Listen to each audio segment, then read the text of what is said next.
जब कभी भी दो देशों के बीच में जंग होती है तब यूं तो हार और जीत दिखाई देती है। लेकिन उस हार के पीछे कितनी ही जाने या फिर उस जीत के पीछे कितनी ही जाने सेक्रीफाइस होती हैं, कितनी स्टोरीज जुड़ी होती हैं, ये हमें बिल्कुल भी नहीं पता रहती। हमें सिर्फ एंड रिजल्ट सुनाई देता है कि फलाना देश की विक्ट्री होगी और फलाना देश जो है वो हार गया। ऐसी ही 1971 के वॉर की कहानी है जिसको लेकर आए हैं the brilliant director Sriram Raghavan. Film का नाम है किस, जिसका आज रिलीज का मौका है।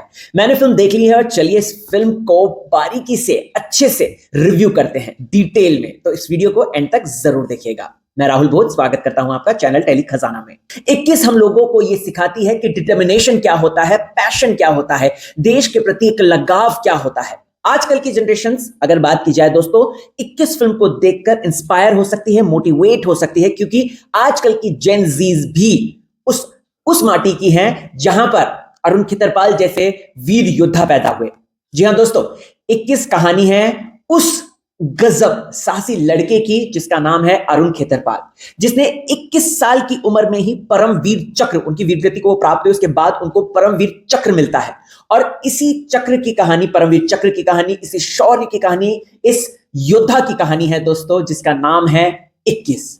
बता दूं तो इस फिल्म में नॉर्मल जो वॉर फिल्में होती हैं जिसमें बहुत एड्रेनल रश होता है, जिसमें हम लोग देखते हैं कि किस तरीके से चीजें की जाती है, बम धमाके हो रहे हैं, विस्फोट हो रहे हैं, कॉमेडी भी बीच बीच में हो रही है, देशभक्ति के गाने हो रहे हैं, लेकिन और बाकी सारी तमाम तरीके की जितनी भी देशभक्ति से उत्पन्न फिल्में हैं उन सभी से ये अलग और स्टैंड आउट क्यों होती है? वो होती है क्योंकि श्री राम राघवन, जो कि अक्सर ऐसी फिल्में बनाते हैं जो आपके दिमाग को हिलाकर रख दे, इस फिल्म के अंदर उन्होंने सचमुच में हिलाया। लेकिन इस बार ट्विस्ट वैसा नहीं हिलाया, इस बार हिलाया उन्होंने इमोशंस के साथ। जी हाँ, ये वो वॉर फिल्म मैं देख रहा हूं पहली, जो कि कहीं ना कहीं आपको न सिर्फ देश और देश के जवानों की बात करती है, बल्कि उस वॉर के बाद के जो साइड इफेक्ट्स होते हैं, किस तरीके से फैमिलीज अकेली रह जाती है, किस तरीके से सपने अधूरे रह जाते हैं, किस तरीके से रोता बिलखता परिवार रह जाता है, वो कहानी है 21।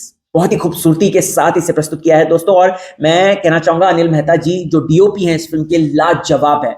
जो उन्होंने लड़ाई के दृश्य जिस तरीके से कैप्चर किए हैं वो मन को भाते हैं। धर्मेंद्र साहब, उनकी ये आखिरी फिल्म है दोस्तों। आप लोगों को बता दूं तो ये यहां पर अरुण खितरपाल जी के पिताजी एमएल खितरपाल का किरदार वो निभा रहे हैं। वो मिलते हैं ब्रिगेडियर नासिर से, जिसकी भूमिका में जयदीप अलावत है।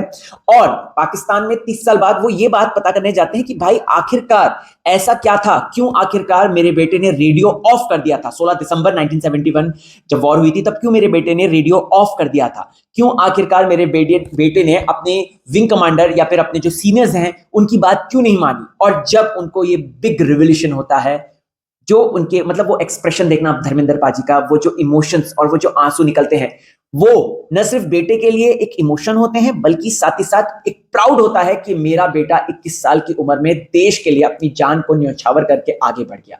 जी हाँ दोस्तों, मैं एक्चुअल में बहुत इमोशनल हूं और इस फिल्म को देखकर सचमुच में वो इमोशनल फील होता है। और देश के लिए कुछ कर गुजरने की जो एक जो जज्बा होता है, जो आग होती है, वो इस फिल्म में हमें दिखाई देती है।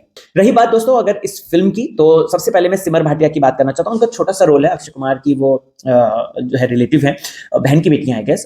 तो उन्होंने जितना उनको मिला था उन्होंने बहुत ही अच्छा स्वीटली प्यार से निभाया है, राइट। वही रही बात दीपक डोबरियाल की, उनके पोर्शंस में जो इमोशनल सीन्स आए हैं, जो एक एगनी, एक पेन के सीन्स आए हैं, उसमें उन्होंने जान फूंक डाली है। रही बात धर्मेंद्र पाजी की, उनकी आखिरी फिल्म है, लिटरली इमोशनल हो गया था जब मैंने उनकी आवाज सुनी। और जब फिल्म चलती है उनके साथ, हम उनकी आंखों से इस फिल्म को देखते हैं, वो दिल को छू। Jaideep Ahlawat ji, Jaideep Ahlawat is a hit machine. उनको जिस फिल्म में लेंगे आप, वो फिल्म को हिट कराएंगे, वो सीरीज को हिट कराएंगे। जयदीप अलावत के लिए मैं यही कहना चाहूंगा। अब बात करते हैं दोस्तों अगस्त्य नंदा की, क्योंकि द आर्चीज मैंने उनकी देखी थी, और द आर्चीज से लेकर यहां तक का जो उनका ग्राफ रहा है ना दोस्तों, मानना पड़ेगा। जो डिसिप्लिन के साथ, जो शिद्दत के साथ, जो भूख, जो पैशन के साथ उन्होंने अरुण खितरपाल का जो किरदार निभाया है, लाजवाब है दोस्तों। Best choice by director Sriram Raghavan ji. Sriram Raghavan अपनी फिल्मों में जो एक्सपेरिमेंट करते हैं, उन्होंने इस फिल्म के साथ भी उतना ही सक्सेसफुल एक्सपेरिमेंट किया, and hats off for that.